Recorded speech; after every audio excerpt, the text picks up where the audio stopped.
Merci à vous. Je vous le jure, M. Bléclair était le meilleur instituteur de toute la région.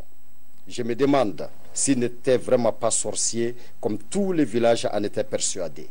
Parce que M. Bléclair connaissait tout et répondait systématiquement à toutes les questions qu'on lui posait. C'est lui qui nous a dit le nom du pays où il y a plus d'1 milliard d'habitants, que c'est énorme. Le maître m'a signifié que ces hommes étaient de gros travailleurs et qu'ils produisaient autant qu'ils en revendaient, que moi-même j'ai mangé du riz chinois.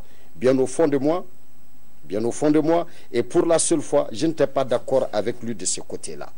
Ainsi de suite, ainsi de suite. Monsieur Bléclair, c'est l'histoire d'un maître qui s'habillait toujours en bleu et en blanc, et donc ses élèves l'avaient surnommé Monsieur Bléclair. Donc c'est l'occasion pour moi ce soir de demander à nos invités, d'abord je vais commencer par Monsieur Adamou, de nous raconter alors la vie d'un enseignant, voilà, qui vous a vraiment marqué. Nous savons qu'ils sont nombreux ces enseignants-là qui nous marquent, mais y a-t-il un qui soit de la crème de la crème? Bon, merci Dissa. Vous avez bien dit ils sont nombreux ces enseignants qui nous ont formés. Mais moi je vais vous parler de Madame Anne-Marie. Je vais vous parler de celle qui m'a appris à lire et à écrire en première année et que je n'ai plus revue. Je ne l'ai plus revue et ça fait plus de 40 ans je pense à elle. Et donc, moi je dis, je suis Mahaman. Oui, c'est le nom qu'on m'a donné. Mais je suis moi-même parce que celle-là, cette bonne dame m'a appris à écrire.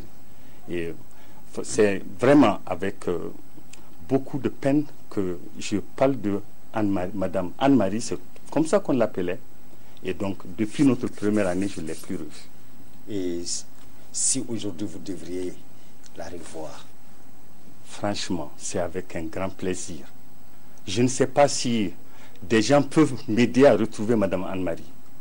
J'ai beaucoup d'émotions quand je parle de cette dame. Ouais, et je sais que si elle est vivante, si elle suit applicable, elle saura me reconnaître tout de suite.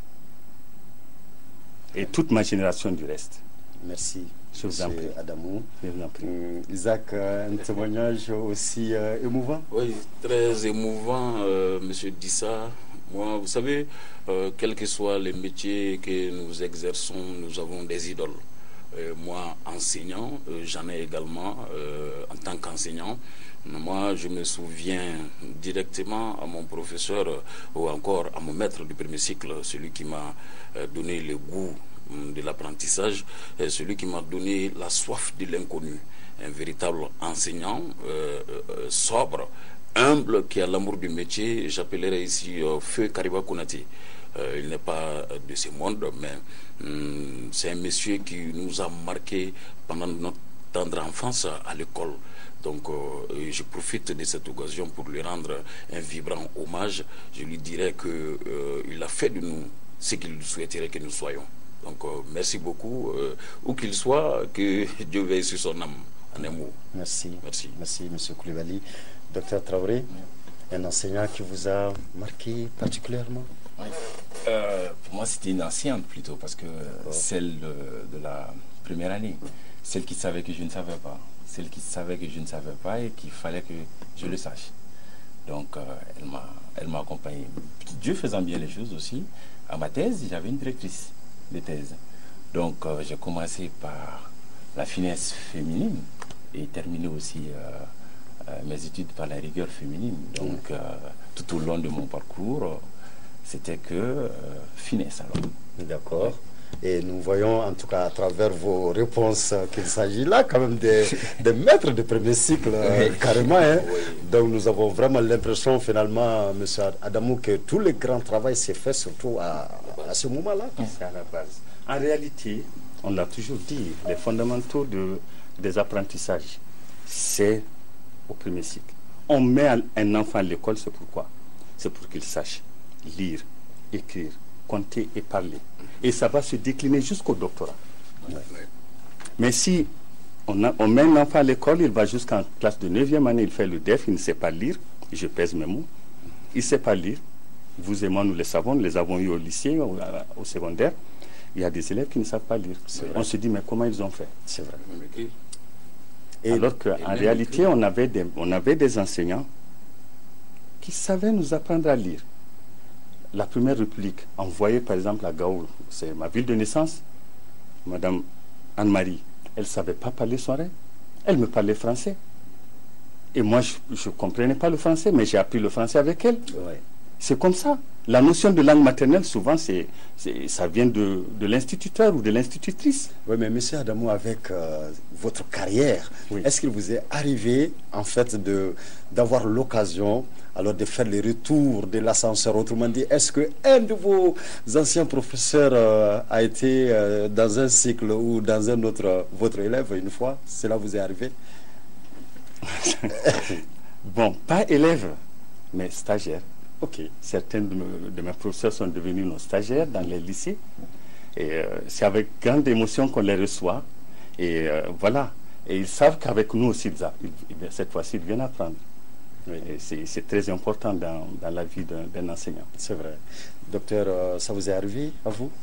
Oui, c'est que nous sommes au niveau de l'université, donc ça nous arrive tout le temps de voir nos étudiants dans les entreprises, dans les défis de tous les jours, pour mener des projets qui les tiennent à cœur. Et souvent, la réalisation, souvent, tu es étonné par la qualité de la réalisation. Tu te dis, mais ce produit-là est déjà arrivé à ce niveau. Donc, c'est toute une fierté quand ils reviennent vers vous pour vous dire, bon, par rapport aux aînés, on a quand même... on n'a pas une grande expérience, mais on s'est dit, par contre, que c'est émouvant de les voir taper les professeurs. Professeurs, parce qu'à un moment donné, vous avez eu la chance de les accompagner sur un point bien précis de la connaissance. D'accord. Ouais. D'accord. Monsieur Koulibaly, est-ce que vous, par exemple, quand vous étiez dans les petites classes, si vous êtes arrivé de ne pas du tout aimer un enseignant, peut-être parce qu'il était trop sévère, et qu'aujourd'hui, vous respectez énormément pour sa rigueur d'antan?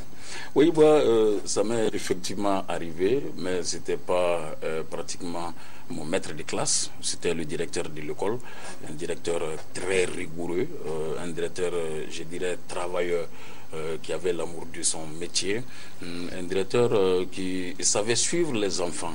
Bon, on disait qu'il était méchant, qu'il était sévère, le mot est pesé, ou bien les mots sont pesés ici, mais c'est par la suite qu'on a compris qu'il ne voulait que de notre bien.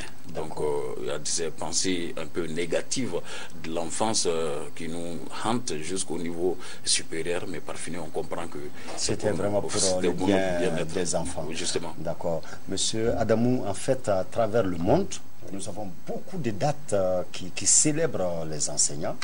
Et le 5 octobre, en fait, est une date initiée par l'UNESCO, quasiment. Oui. Et cette fête n'arrive pas à avoir l'ampleur d'autres fêtes comme le 1er mai, comme le 8 mars. Comment réagissez-vous à cela? Quelle est votre interprétation de tout cela? Vous savez, on a l'impression que les enseignants ils sont très nombreux, mais lorsqu'on arrive dans les établissements, on constate que, en fait, ils ne sont pas nombreux parce que c'est ce qui explique la pléthore dans les classes. Et donc, le 1er mai, c'est la fête de tous les travailleurs. Donc des enseignants. Des enseignants, les enseignants y compris. Bon, le 5 octobre, c'est à partir de 1994, je crois qu'on a commencé à l'instituer. Et donc ça, c'est seulement pour les enseignants. Et je crois que jusqu'ici, en tout cas dans notre pays, on n'a pas eu le courage de dire ce jour-là est férié pour célébrer l'enseignant. Et moi, c'est ce qui me touche un peu. Okay. Je sais que quand j'étais au lycée Massamaka, avec un de mes doyens, Lassine Keita, on a célébré le 5 octobre au lycée Massamaka. On organisait des conférences, on invitait des professeurs, d'éminents professeurs.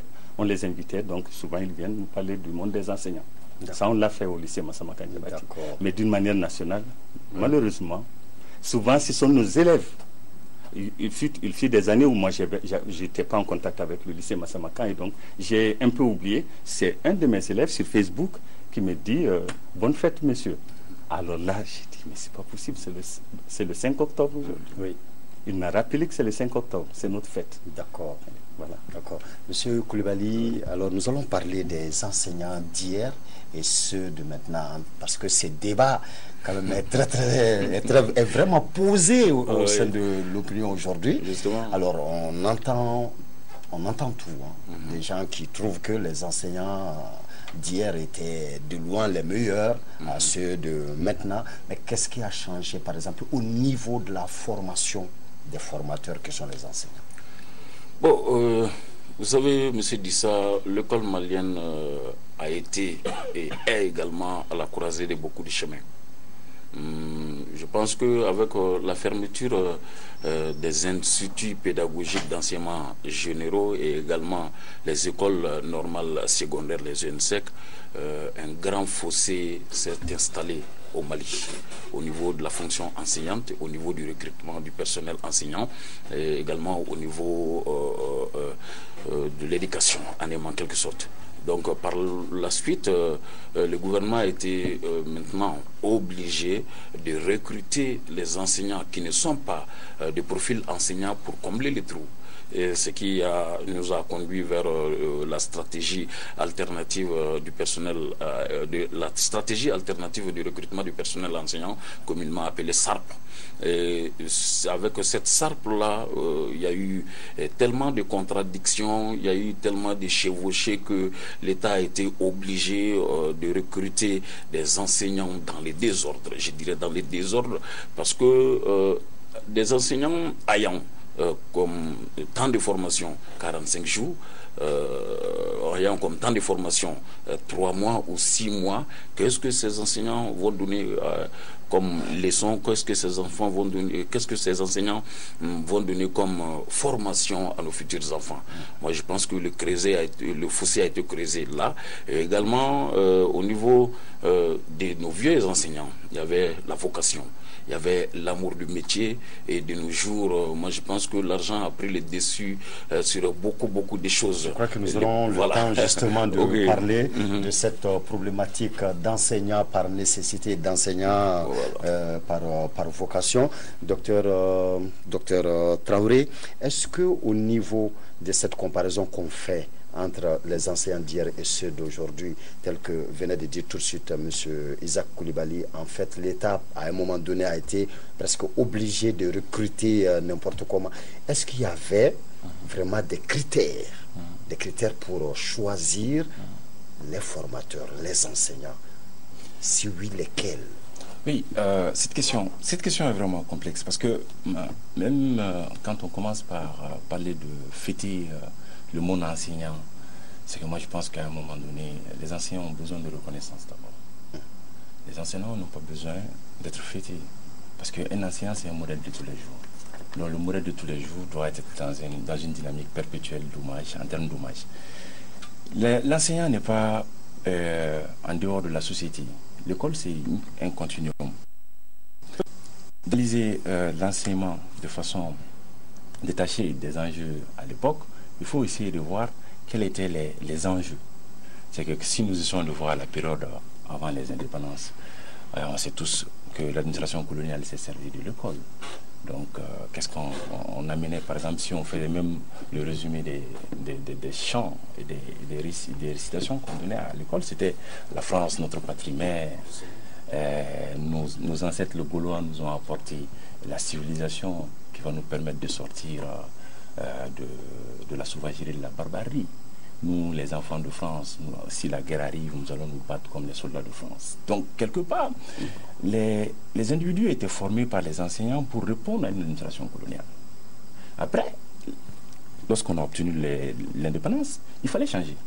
L'enseignant est venu encore, on a conféré d'autres missions à l'enseignant. Oui. C'était quoi? Même si on regarde l'hymne national du Mali, à ton appel, Mali. Et après, il y a quoi? Pour toi, Mali, et pour l'Afrique. Notre drapeau sera l'unité. Donc, on essaie non seulement de former les enfants qui ne savaient pas, et à un moment donné, il fallait aussi former les citoyens. Donc, les enseignants, il fallait qu'ils soient de qualité. Et le vivier qu'on avait à l'époque, c'était Gori. Donc, les enseignants venaient de William Ponty à l'époque. Donc, et lorsque l'USAID a fait le choix d'aller vers le socialisme, il fallait une éducation de masse et de qualité dans les années 60, notamment plus précisément à travers la réforme de 1962. Cette éducation de masse et de qualité obligeait l'administration à l'époque aussi d'amener des cadres assez critiques, parce qu'on était dans une dynamique d'un nouveau État. Et les choses ont continué comme ça. On est revenu avec le régime militaire. Et le régime militaire est venu. Lorsque le régime militaire est venu, il y avait la figure de l'enseignant. Avec la figure de l'enseignant aussi, il fallait montrer que Modibo Keïta, qui fut le premier président du Mali, il fallait revoir la figure de l'enseignant. Et on a cassé. À un moment donné, c'est même revenu dans nos langages populaires. On dit « et te fouiller la gramoune papier ». Cela veut dire quoi? Cela veut dire que ça n'a rien d'extraordinaire. La figure de l'enseignant a été vilipendée. Et même en termes de costume, les tropes, l'abacos que l'enseignant aimait porter, qui était la contradiction du grand basin dont le porte-drapeau était Moussa à l'époque. Donc, à un moment donné, il fallait aussi voir comment utiliser l'enseignant. Et les enseignants qui étaient de l'USAIDA à l'époque, il y a aussi une génération d'enseignants qu'on appelle les Sivutar. Les stars. Donc, on sait bien de ça aussi. À un moment donné, il fallait mobiliser beaucoup d'enseignants parce que c'était l'éducation de masse. Et qui parle de pression du temps, on ne peut pas parler de rigueur. Parce qu'en ce moment, les moyens étaient limités. Bon, on est venu dans les années 90 avec la démographie. On sait bien qu'il y a eu toute une pression démographique. L'urbanisation est venue, on a fait des quartiers flambant neufs, on a oublié la plus grande chose, c'était l'école. Et on était obligé à un moment donné de casser même des maisons de propriété, de certaines propriétaires, pour transformer ça en salle de classe. Et ensuite, la population est venue en masse, mais l'école n'a pas suivi. Il fallait recruter aussi en masse. Oui. Donc, et qui parle de masse oublie souvent le concept de rigueur. Et c'est un moment de rendre un vibrant hommage à nos enseignants, parce que c'est souvent difficile, même en termes de rigueur. Je vais vous donner juste un exemple. Vous vous trouvez dans une classe, dans une école où il n'y a pas de bibliothèque. L'enseignant est obligé de lire pour l'ensemble des étudiants. Peut-être qu'on aura l'occasion de parler de ces aspects-là. Mais là, monsieur Bamako, la ville des bouchons a finalement accepté de nous donner notre quatrième invité, professeur Clément Dambélé, professeur de sciences politiques, est bien arrivé avec nous maintenant dans le studio. Professeur, bonsoir, bienvenue. Bonsoir Robert, bonsoir à tout le monde. Merci d'avoir accepté notre invitation. Je serai tout de suite avec vous par rapport à une question d'ailleurs que je ne voulais pas poser avant que vous ne soyez là. Merci. Heureusement que vous êtes vraiment dans le temps. D'accord, voilà. Merci. Monsieur Adamou est toujours enseignant d'hier à enseignant d'aujourd'hui. Il a parlé tout de suite des abacos, des costumes que portaient les enseignants. Au-delà de l'habit, est-ce que la profession enseignant exige d'autres conduites en fait que nous n'observons pas tellement bien aujourd'hui? Merci, M. Tissa. L'enseignant, c'est le repère. La société avant, c'était comme ça, c'était le repère. C'était le modèle qu'il fallait imiter. Je crois que je suis devenu enseignant parce que j'ai vu certains de mes professeurs parler, la manière de parler, le gestuel et tout. Et alors, j'ai aimé enseigner. Quand j'ai eu mon bac, orienté à l'ENSUP, je crois que j'ai un camarade de promotion qui voulait être à l'ENSUP. À l'époque, ce n'était pas facile, il fallait les permutations. Il est venu à moi, il me dit, moi je voudrais venir à l'ENSUP si tu veux changer avec moi, permuter avec moi. J'ai dit non. Moi aussi, je vais enseigner. Donc, c'est pour dire qu'il y a eu ces notions de modèle. L'enseignant dans le village, l'enseignant dans le quartier, c'est celui qu'on aime voir, c'est celui qu'on aime imiter. Évidemment, moi, puisque je suis l'aîné d'ici, je vous parle d'une certaine époque. C'est-à-dire, c'est encore la période où on n'a pas oublié les enseignants qui ont été formés sous Modibo Keïta, le président Modibo Keïta. C'est encore cette époque-là. L'enseignant est resté comme tel. Mais cet enseignant, il a commencé à changer avec la naissance, malheureusement, de l'UDPM. Des enseignants qui ont eu des privilèges dans ce parti-là ont brimé les autres enseignants. Ça, il faudrait aussi qu'on le dise. Même les retards de salaire, quelque part. Les aînés nous ont dit que ça a été soufflé dans l'oreille des chefs, que si les enseignants demandent des augmentations de salaire, c'est qu'ils ont encore des salaires. Et c'est pour cela qu'ils ont commencé à faire ce retard de salaire-là, qui a clochardisé malheureusement les enseignants. Et finalement, c'est une image Et donc, très négative. Comme pour rejoindre ce Comme que disait le docteur Traoré, c'était pour saper. Mais en réalité, là, je vais mettre un peu de bémol dans le micro-programme que le côté bas a présent. Le côté bas qui voulait donner de l'éducation aux Maliens pour qu'on cesse de mal parler de l'enseignant, a pensé que, ironisait en montrant que l'enseignant c'est la poudre de craie et autres. Mais en réalité, il faut lire au-delà de cela. C'est pour montrer que ce n'est pas réel. L'enseignant, ce n'est pas que ça. C'est sûr. Quand on est ministre, on est chef d'entreprise, on est docteur en anthropologie ou docteur en sciences politiques, c'est qu'il y a eu cet enseignant qui vous a d'abord appris à lire et à écrire. Donc c'est en réalité cela. C'est cet enseignant qui progressivement a été tellement insulté que lui aussi il s'est dit attention, c'est l'histoire de la chèvre. Hein. Quand il y a eu trop d'entraves, quand on contraint, on le dit comme ça en bambara, je crois que je vais traduire un peu, c'est comme ça. On entrave trop la chèvre, elle finira par mordre. Et donc l'enseignant aussi, malheureusement, comme il a vu que les autres peuvent s'enrichir, lui aussi il est rentré dans la danse, malheureusement. Il a commencé à chercher à avoir de l'argent. Même s'il ne prend pas, il n'y a pas de caisse où il va prendre lui, mais il va utiliser les heures. En tout cas, trouver ses moyens. Il trouve ses moyens. Ses moyens, c'est quoi? J'ai 2 heures, je finis 30 minutes avant l'heure, je vais rejoindre tel établissement privé pour pouvoir faire 2 heures là-bas. 2 heures qu'on va me payer. C'est comme ça que ça a commencé en fait. D'accord, merci Monsieur Adamou. Professeur Clément Damélé, alors toujours on est sur en fait la comparaison, les enseignants d'hier et les enseignants d'aujourd'hui. Alors on trouve que les enseignants d'autrefois faisaient l'enseignement par vocation et que ceux de maintenant le font par nécessité, oui ou non, pourquoi, mais surtout enseigner sans avoir la vocation d'enseigner a quelles répercussions négatives sur la formation? Merci bien, M. Robert. Bon, je pense que l'enseignant des années 60, c'est le même enseignant que 2018. Ça va vous surprendre de dire ça. Il faut qu'on sorte un peu de cette vieille nostalgie de temps passé. On va me dire que mon papa disait que les enfants d'aujourd'hui n'étaient pas bons. C'était dans les années 90. Et moi, je dis aujourd'hui que les jeunes d'aujourd'hui, c'est pas la peine. Et Dr Traoré dira dans 10-20 ans que les jeunes, ce n'est pas la peine. Chacun renvoie la faute à l'autre. Vous savez, ce qui n'a pas marché à un moment, c'est le système même qui a été modifié. Et ça, il faut qu'on arrête de penser que l'époque de Modibo Keïta, c'était la belle époque, c'était bien. Il y avait un enseignement de masse, comme il avait dit. Il y avait une éducation de masse. Moussa Traoré, l'enseignement tenait encore, plus ou moins, même si les conditions des enseignants n'étaient pas les meilleures.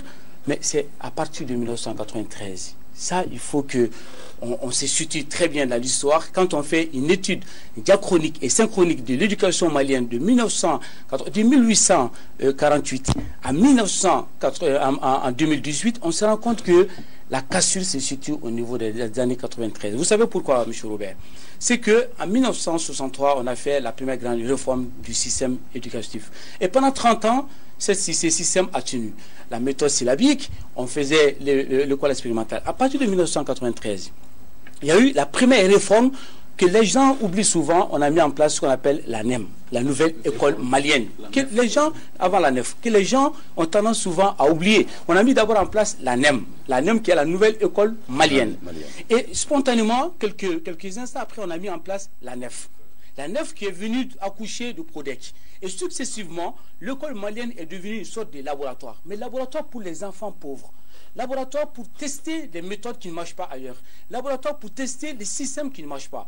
Laboratoire pour essayer de clochardiser, comme disait l'aîné, l'enseignant malien, mais aussi l'élève malien, et que l'éducation, le système éducatif malien est devenu, si vous voulez bien, un hôpital qui accouche d'une sorte d'abattardisation intellectuelle et morale. Et ça, il faut qu'on accepte aujourd'hui de dire cette vérité. Sinon, l'enseignant aujourd'hui, il y en a des milliers qui ont la vocation d'enseigner. Quand vous allez dans les IFM, ils ne vont pas dans les IFM par hasard, parce que la plupart des sortants de l'IFM sont déjà, et qu'on voit à la flash, ceux qui vont à la flash pour sortir, pour enseigner, ils n'ont même pas le droit de faire le concours pour l'enseignement. On ne sait pas pourquoi on envoie des enfants faire la flash. Et ceux qui vont à l'INSUP, la plupart quand ils sortent du trouble du travail, on sait très bien, mais ils vont quand même. Même si, entre parenthèses, on sait que l'université malienne produit qu'il y a des chômeurs, mais quelque part, l'enseignant reste encore l'enseignement, la vocation. Les gens aiment faire ces métiers-là Moi, je suis arrivé... Pour un professeur, il n'est pas rare de rencontrer quand même des jeunes professeurs aujourd'hui, des jeunes enseignants qui disent que je suis dans l'enseignement en attendant d'avoir mieux. Est-ce que là, on peut dire qu'ils ont choisi l'enseignement par vocation? Ça c'est une autre interprétation psychosociologique qu'il faut étaler. Ça veut dire que je suis là dans l'enseignement en attendant autre parce que l'enseignement est devenu le métier, entre guillemets, des chômeurs. Des chômeurs, de clochards, vous voulez. Aujourd'hui, ils n'ont aucune importance. Aujourd'hui, on voit, quand on est dans l'enseignement, on cherche à sortir de ce trou d'enfer. Parce que non seulement il parle du retard du salaire, les anciens maliens ne sont pas formés, les anciens maliens ne sont pas suivis, les anciens maliens n'ont pas de plan de carrière. L'enseignement malien, c'est le seul domaine aujourd'hui où on trouve l'enseignant qui est fonctionnaire, l'enseignant qui est contractuel, l'enseignant qui est vacataire, l'enseignant qui est bénévole, l'enseignant qui est là pour ne rien faire. Il y a tout et n'importe quoi dans ces systèmes d'éducation. Mais les gens sont là en attendant. Effectivement, M. Adamou avait déjà parlé, en fait, même des raisons pour lesquelles finalement l'enseignant est fonctionnaire, l'enseignant est commerçant, l'enseignant est tout ça. Effectivement, il en avait parlé à un moment donné. Mais M. Adamou, est-ce que qu'est-ce que vous pensez au fait des enseignants aujourd'hui? Pensez-vous que la grande majorité enseigne par vocation? Sinon, quelles sont les conséquences d'enseigner alors sans en avoir la vocation? Monsieur Dissa, je vais vous surprendre parce que moi j'étais dans le syndicat. À un moment donné, le ministère de l'Éducation nationale s'est rendu compte que ça ne va pas du tout. Et donc, on a convoqué, on a fait une commission d'analyse des dossiers de tous les professeurs et surtout des professeurs à l'époque vacataires, ceux qui sont devenus maintenant des fonctionnaires des collectivités hautes. On a vu qu'il y a beaucoup de faux diplômes. Et pourtant, après analyse de tout cela, on a fait un rapport et tout. Le rapport est resté comme ça. Les mêmes professeurs sont encore dans les classes en train d'enseigner. Qu'on le veut ou non, c'est comme ça. La prémonition de notre cantatrice est devenue une réalité au Mali. Laquelle Je ne veux pas nommer cette grande dame, mais elle avait dit que si on faisait d'elle un simple enseignant. Okay. À l'époque, celui qui l'interviewait, père son âme, lui a dit, mais ces gens-là, c'est vrai, ils sont pauvres, mais leur métier-là, on ne peut pas l'avoir sans avoir des connaissances. Donc c'est devenu une réalité. On n'a pas de connaissances, on devient enseignant. Mais ce n'est pas une première. On n'a pas de connaissances, on devient enseignant. On n'a pas de connaissances, on devient enseignant. Je ne comprends pas ces paradoxes. Je veux dire qu'on a recruté de tout venant. Encore une fois, je dis, je pèse mes mots, quand je dis qu'il y a des enseignants dans les écoles communautaires qui eux-mêmes ne savent pas lire. Comment ils vont apprendre aux enfants à lire? C'est ça. Ils sont venus parce que donc il y a un recrutement. Et chacun a pris son chômeur à la maison pour en faire un enseignant. C'est la réalité aussi de ce pays-là. Vous savez, quand on parle des Sous-Outards, non, je ne suis pas un nostalgique, mais les Sous-Outards ont bien enseigné au Mali. Parce qu'eux, au moins, ils savaient lire, ils savaient écrire. Mais là, à partir de 93, effectivement, il y a eu ces années tronquées-là. On avait de vrais faux diplômés, comme j'aime le dire. Le diplôme est réel, parce que c'est délivré par l'Éducation nationale, mais en réalité, les connaissances ne sont pas l'avenant du diplôme. Et donc, voilà des gens qui se retrouvent devant des élèves en train d'enseigner du faux aux enfants maliens. Ça, c'est une réalité que nous connaissons. Et donc, voilà pourquoi l'enseignant d'hier et l'enseignant d'aujourd'hui ne peuvent pas être les mêmes, parce qu'il y a certains qui viennent tout juste pour aller prendre un salaire. Oui, mais en même temps, vous parlez de diplômes, des gens diplômés sans en avoir en fait les compétences nécessaires, les connaissances nécessaires. Mais vous êtes enseignant autour de cette table. Tout le monde est enseignant ici. Oui. Par exemple, nous avons une pratique quand même dans nos écoles, et notamment dans nos écoles privées. La vente des notes, les notes que les administrations confisquent, par exemple, si ce n'est pas les classes d'examen, on a l'impression qu'au Mali, personne ne redouble une classe finalement. Comment vous vivez cela en tant qu'enseignant, vous qui donnez 0 et vous voyez la personne quand même passer encore? Vous voulez ouvrir la boîte de Pandore maintenant, c'est ça. Le problème de trafic de notes, je vais vous parler de cela. L'origine, c'est au niveau du cabinet. Du cabinet du ministre de l'Éducation nationale. Ça a commencé là, Parce que c'est eux qui ont envoyé des élèves exclus du système, des élèves des responsables de l'AM. Ils les ont envoyés et on va les blanchir, comme on blanchit l'argent sale dans les établissements. On a demandé donc aux responsables, blanchissez ces élèves-là, faites-en des élèves réguliers. Et aussi, ils ont vu, une aubaine. Ah, quelqu'un qui te dit, vole, il ne peut pas venir te dire que tu es un voleur. C'est exactement ce qui s'est passé. Et donc, au niveau des établissements publics, ce n'est pas le privé, hein, ça a commencé au public.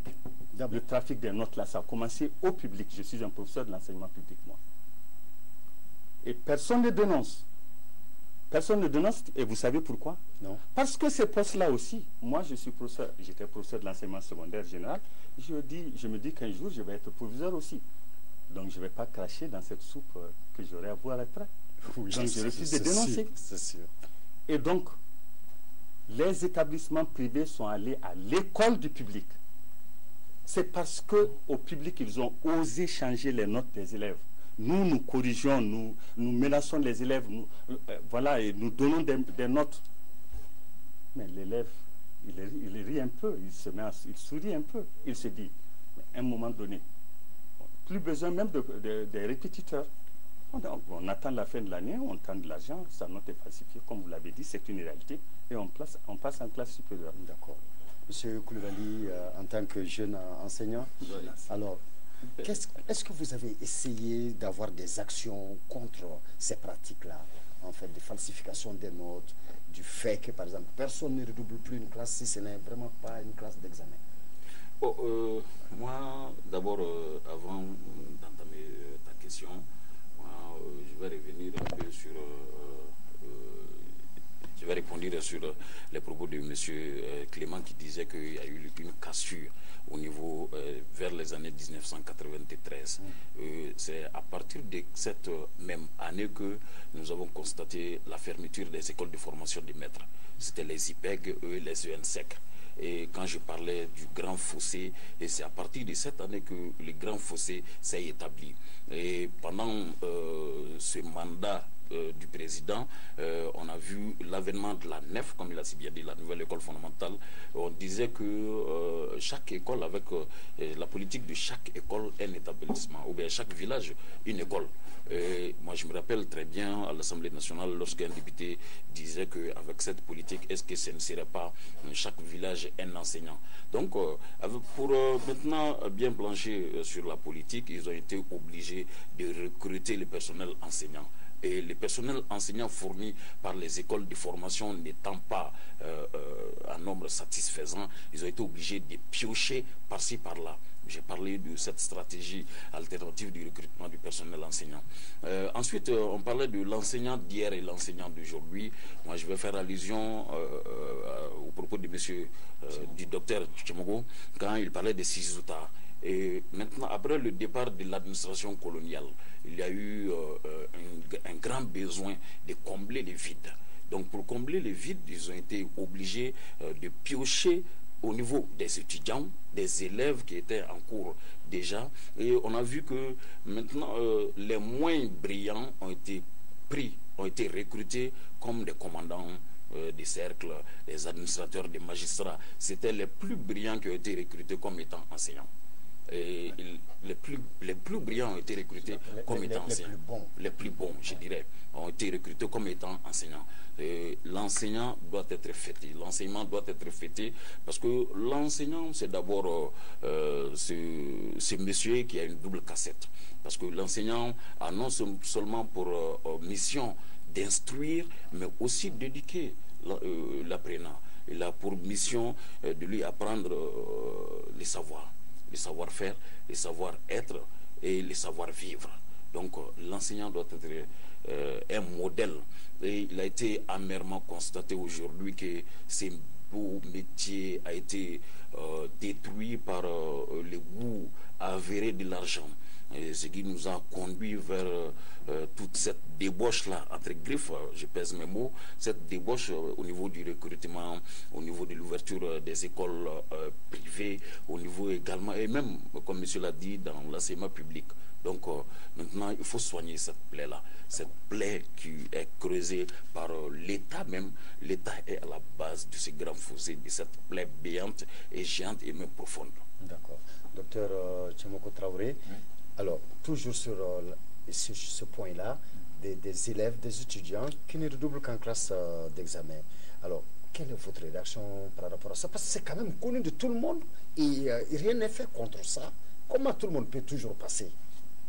C'est compliqué la question parce que, en fait, vous voyez, au niveau microsociologique, nous nous rendons compte que lorsque nous parlons de la rentrée scolaire de façon micro, on dit on va confier Roltara à Mando, à Melafia, son nom. Donc, si j'essaie de traduire ça, c'est la rentrée scolaire et tout le monde sera tranquille à la maison. Et on va confier nos enfants à l'enseignant. Et l'enseignant va faire ce qu'il peut faire. Donc, dans la mesure du possible. Donc, on est capable à ce moment d'acheter 2 ou 3 Jakarta pour nos enfants, mais on n'est jamais capable d'aller voir réellement qu'est-ce qui se passe à l'école. Et le seul moment d'aller voir à l'école, c'est les périodes d'examen. Et Dieu seul sait comment ça se passe dans ce domaine. Imaginez, on envoie un enseignant au fin fond de Sigasso aller superviser un examen. Il ne sait même pas comment s'y rendre. Il n'y a pas d'établissement hôtelier pour l'accueillir. Et il vient, il doit surveiller, il ne sait même pas comment manger. Et il doit surveiller et avoir un hébergement à 2000 francs souvent par jour. Et lors de l'examen, on se rend compte que les comités de parents s'organisent pour préparer des repas qui sortent de l'ordinaire pour l'enseignant. Et depuis là, il y a une espèce de pression. Et dans les salles d'examen, notamment, on voyait ça lorsqu'on organisait les CP, même au niveau du DEF, on se rend compte que les enfants se disent, quand vous cotisez pour les enseignants, vous allez facilement avoir les sujets. Donc, quelque part, tout le monde a sa faute, a une part de responsabilité dans ce mécanisme. Et en parlant de l'enseignement, l'enseignement, c'est une utilité publique. Si on parle des établissements privés, des universités privées, par rapport, parce que j'ai eu la chance d'être directeur pédagogique d'un des instituts privés, mais attendez, c'est du business. Comment ça? Parce qu'il faut faire des résultats, il faut faire du cash. Et la seule façon de se vendre, c'est quoi? C'est tout le monde passe. Tout le monde est admis. Justement, c'est là où je voulais poser. Voilà, et tout le monde est admis. Maintenant, c'est d'aller vers le contrôle. Avec c'est la régulation, c'est seul l'État. Parce que c'est aussi facile de dire tout le temps l'État, l'État. C'est à tous les niveaux. Les parents doivent jouer leur partition, les enseignants jouent déjà leur partition. C'est de voir aussi comment l'État peut jouer sa partition. D'accord, merci Dr Traoré. Professeur Clément Damélé, comment sous d'autres cieux tout cela s'organise? Parce que, par exemple, en France, nous avons des instituts, des instituts privés, mais ici, par exemple, au Mali, il n'y a aucun contrôle. Et maintenant, c'est des universités privées qui délivrent même des doctorats maintenant, sans aucune censure, sans aucune surveillance, rien. Vous savez, M. Robert, il y a doctorat. Il y a déjà un doctorat malien et par rapport à un doctorat sénégalais, il y a une grande différence. Un doctorat malien sénégalais par rapport à un doctorat ivoirien, il y a encore une différence. On sait très bien qu'il y a une nouvelle génération de la plupart des intellectuels, là où ils vont pour faire leur doctorat. On sait très bien qu'il faut payer 3 millions dans certains pays limitrophes pour pouvoir valider sa thèse de doctorat.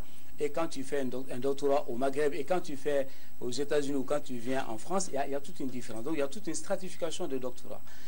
Et je ferme la parenthèse sur ces marchés. Mais en fait, on redouble au Mali. Il y a des gens qui redoublent très bien au Mali.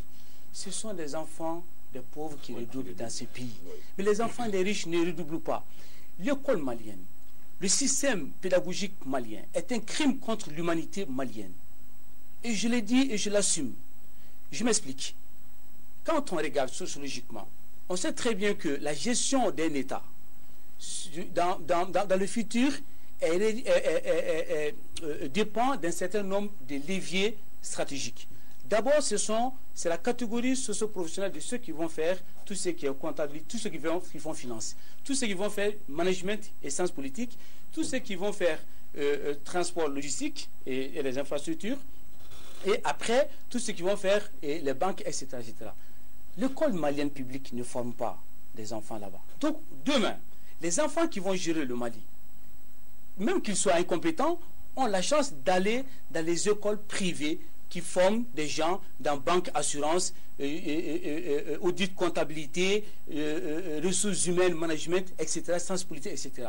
Quand vous partiez à la flash, quand vous sortez dans 5 ans, 6 ans, et qu'il y a une banque X qui veut recruter un enfant, qui dit il faut minimum bac plus 5 en gestion ressources humaines. Vous pensez qu'un enfant qui vient de Mpiebou, un enfant qui vient de Ngalafouka va pouvoir postuler? Non, parce que son père n'a pas eu l'argent d'envoyer son enfant dans une école qui paye 3 millions par an. C'est ça, ces crimes-là qui s'organisent. Et je termine là-dessus pour vous dire que les gens dans ces universités privées ne sont pas là pour former la compétence. Ils sont là, la plupart, à 90%, ils sont là pour délivrer des diplômes qui ne valent pas la peine. Et on sait très bien que quand on va dans une université publique, on peut redoubler. Dans une université privée, on ne redouble pas parce qu'on paye. On paye pour avoir son diplôme. Et c'est différent des autres pays. Et nous sommes en train de produire des futurs incompétents, des futurs dirigeants qui ne valent pas la peine. Et au lieu d'avancer, le Mali recule.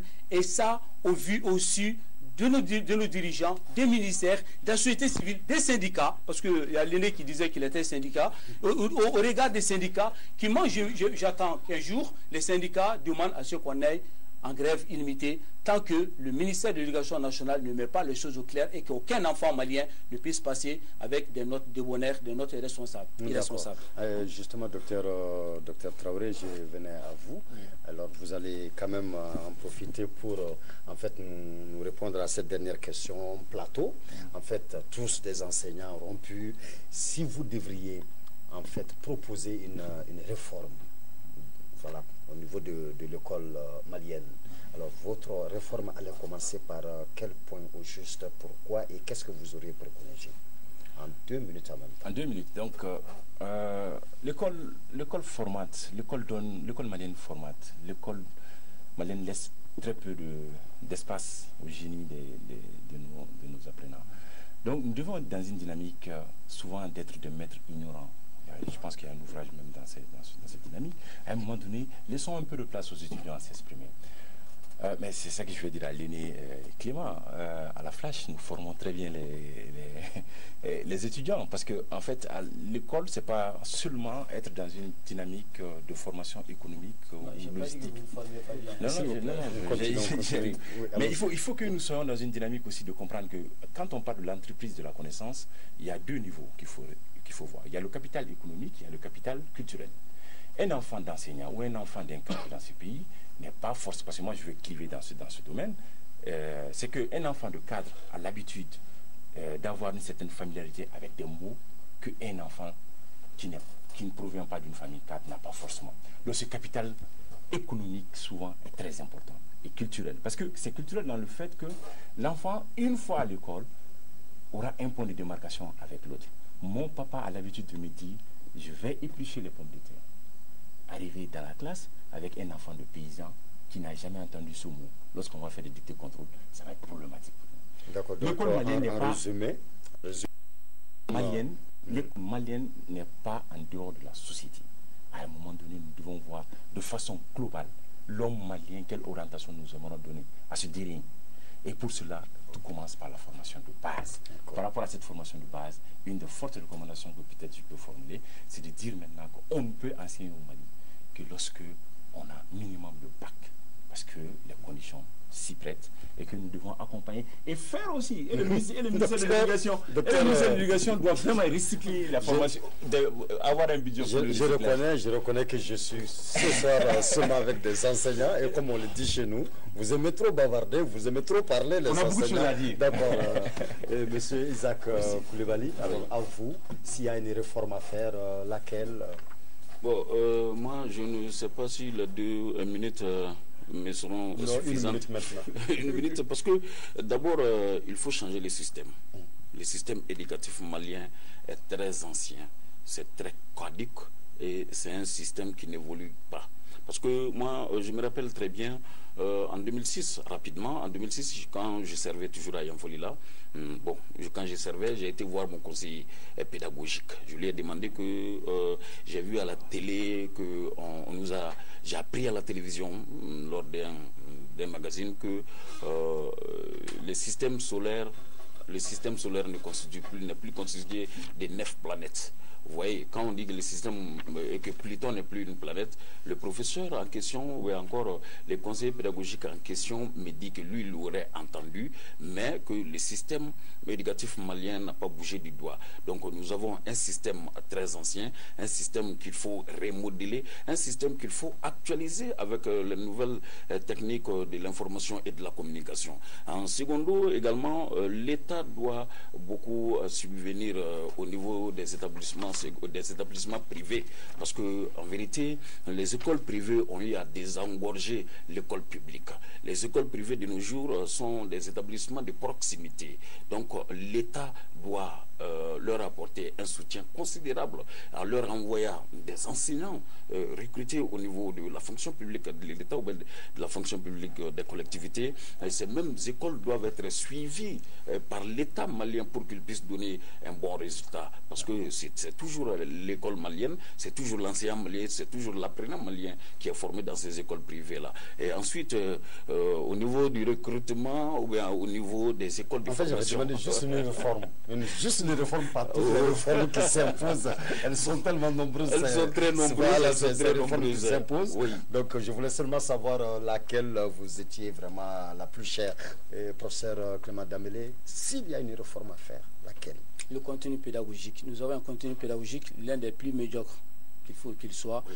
Il faut vraiment changer le contenu pédagogique. On ne peut pas continuer à fabriquer des chômeurs, on ne peut pas continuer à fabriquer des gens qui sont intellectuellement incompétents.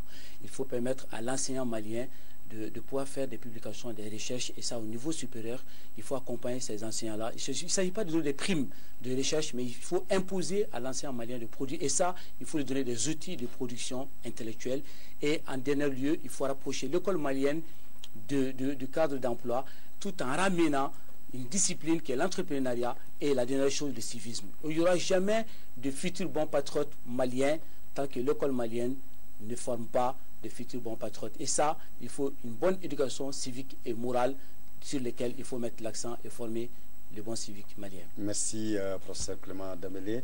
Monsieur Adamou, vous êtes la dernière personne là ce soir à avoir la parole.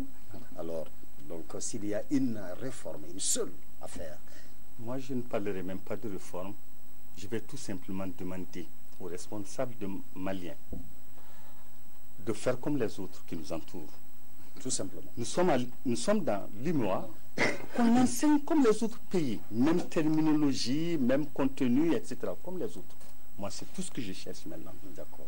Et quand on va faire cela, je crois que on va réussir. Parce que l'enfant passable du Niger ou de la Côte d'Ivoire, il vient ici, il excelle. Oui. Et c'est ce qui me fait mal. Donc faisons comme eux, au lieu de chercher toujours à copier-coller et ensuite, je crois que ça ne marchera pas. D'accord, merci, monsieur Adamou. Mesdames, messieurs, nous étions ce soir sur le thème le 5 octobre des enseignants, comment vivent-ils l'école de nos jours? Et nous étions vraiment avec des enseignants ce soir. Nous étions avec Dr Tchemoko Traoré, anthropologue, enseignant-chercheur, ancien directeur pédagogique de l'IAM, Institut africain de management. Dr Traoré, merci d'avoir accepté notre invitation. Nous nous donnons rendez-vous pour une autre émission certainement. Merci vraiment. Et je crois que j'aurai vraiment le plaisir de vous inviter tous voilà, une autre fois voilà, autour des thèmes sur l'éducation, sur les enseignants et tout. Mesdames et messieurs, nous étions également avec M. Isaac Koulibaly, professeur de lettres, journaliste et animateur. Nous avions comme troisième invité professeur Clément Dambélé, professeur de sciences politiques. Et nous étions accompagnés de notre aîné, M. Mahaman Adamou, professeur de lettres, prof de technique d'expression à l'école supérieure du journalisme et des sciences de la communication. Mais avant de vous dire au revoir, mesdames, messieurs, la rédaction m'a envoyé une note, même si, alors on a oublié de mentionner l'auteur, mais la note, elle est très, très importante, elle est très intéressante que je voudrais vraiment bien partager avec vous. Voici la teneur. Détruire un pays ne nécessite pas l'utilisation de bombes atomiques ou de missiles à longue portée. Il suffit d'abaisser la qualité de l'éducation et de permettre la tricherie lors des examens. Les parents meurent aux mains de ces médecins, disons les patients meurent aux mains de ces médecins, les bâtiments s'effondrent aux mains de ces ingénieurs, l'argent est perdu aux mains de ces économistes et comptables, la justice est perdue entre les mains de ces juges. L'effondrement de l'éducation est l'effondrement de la nation. Sur ces coups, c'est bel et bien ce coup. Merci. Voilà. Mesdames, Messieurs, nous nous donnons rendez-vous donc vendredi prochain pour un autre thème. D'ici là, portez-vous bien. Et c'est la rentrée scolaire toujours. C'est la fête des enseignants. Profitons-en pour vraiment donner du tonus à notre école. Merci.